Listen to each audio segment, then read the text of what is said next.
Hello guys. Good evening. I hope आप लोग सब लोग अच्छे होंगे।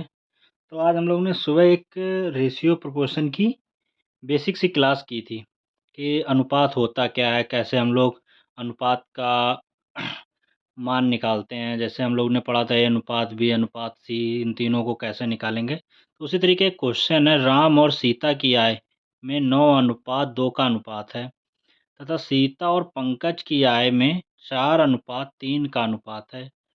तो क्वेश्चन में कह रहा है कि राम, सीता और पंकज की आयु का अनुपात क्या होगा। तो पहले इसको हम लोग डिफाइन कर लेते हैं। यहाँ पे लिख लेंगे राम अनुपात सीता। इसका अनुपात कितना भैया? 9:2। ठीक है। यहाँ देखते हैं हम लोग, क्वेश्चन जहाँ सॉल्व करते हैं वहाँ देखते हैं। ठीक है। अब वहीं पे दिया है सीता अनुपात पंकज। इसका भैया अनुपात क्या है? 4:3। ये दिया गया क्वेश्चन में। अब ये कह रहा है राम, सीता और पंकज की आयु का अनुपात।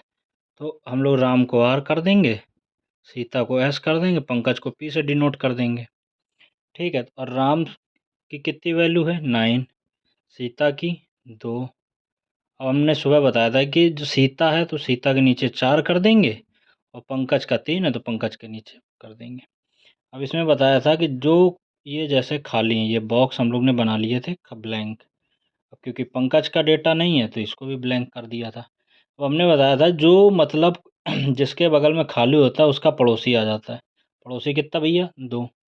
अब ये कितना है इसका पड़ोसी? 4, तो 4 लिख दिया। अब हम लोग चाहें तो इसको यहीं पे काट सकते हैं। 2 1 कम 2, ये 2 से 2, और ये 2 दूनी 4। अब क्या बताया था भैया? सामने सामने की मल्टीप्लाई करा देंगे। सामने की मल्टीप्लाई 9 दूनी 18 अनुपात 1 चौको 4 अनुपात 1 तिक्का 3। तो ये आ गया आपका तीनों की आयु का अनुपात।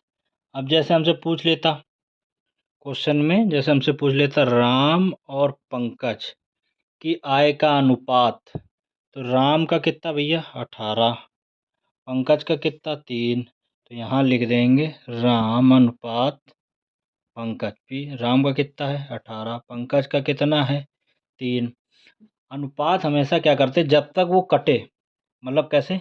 3 एकम 3, तिछंग 18, 6 6:1।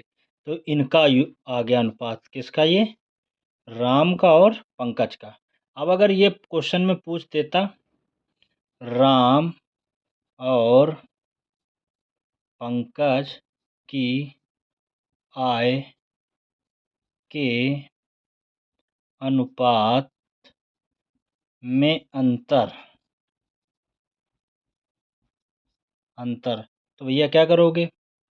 राम का अनुपात कितना है और पंकज का? 6 1।